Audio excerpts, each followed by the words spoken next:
Hi friends, அனைவருக்கும் இனிய ஆங்கில புத்தாண்டு நல்வாழ்த்துக்கள். இன்றைக்கி மார்னிங் 3:00 எந்திரிச்சாச்சுங்க. எந்திரிச்சு குளிச்சுட்டு கோலம் போட்டு பிரம்ம முகூர்த்த பூஜையெல்லாம் பண்ணிவிட்டு பக்கத்தில் இருக்கிற விநாயகர் கோயிலுக்கு போய் அர்ச்சனை பண்ணிட்டு வந்தாச்சுங்க. ஸோ வந்துட்டு இன்றைக்கி வந்து ரொம்ப சிம்பிளாக தான் பண்ணியிருக்கேன் சாப்பாடு.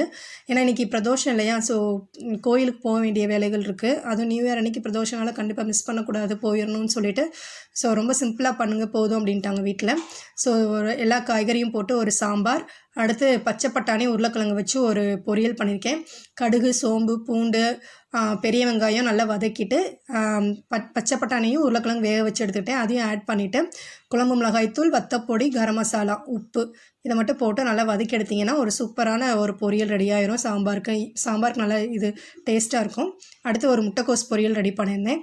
ஸோ அடுத்து கிட்ஸ் வந்து ரொம்ப நாளாக வந்து மாங்காய் பச்சடி கேட்டுகிட்டே இருந்தாங்க. ஸோ அவங்களுக்காக ரெடி பண்ணேன். கடுகு காஞ்ச வத்தல் போட்டு தாளித்து இந்த மாங்காய் குட்டி குட்டி பீஸாக கட் பண்ணி அதையும் சேர்த்து நல்லா வதக்கிட்டு தேவையான அளவு தண்ணி ஊற்றிக்கோங்க. ஊற்றிட்டு வத்தப்பொடி, உப்பு, நான் வந்து நீங்கள் நாட்டு சர்க்கரை சேர்த்துருக்கேன். நீங்கள் வந்து வெல்லம் கூட பாகா காய்ச்சி ஊற்றிக்கலாம். அதோட சேர்த்து லைட்டாக அரிசி மாவு வந்து லைட்டாக ஒரு ஸ்பூன் தண்ணியில் கலந்து அதையும் சேர்த்துக்கோங்க. சேர்த்து நல்லா வதக்கி கெட்டியானதை இறக்கிக்கோங்க. சூப்பரான மாங்காய் பச்சடி ரெடி. ஸோ இன்றைக்கி கோயிலில் வந்து பொங்கல் கொடுத்தாங்க. நான் மார்னிங் பொங்கல் பண்ணலாம் இருந்தாங்க பிளானில் இருந்தேன். பட் கோயிலே வந்துட்டு பிரசாதமாக கொடுத்து விட்டாங்க. ஸோ அதையும் கிட்ஸ்க்காக வச்சுக்கிட்டேன். அடுத்து அப்பளம். ஸோ இவ்வளோ தாங்க இன்றைக்கி நம்ம வீட்டில் ரொம்ப சிம்பிளான சமையல். உங்கள் வீட்டில் என்ன சமையல் சொல்லுங்கள்.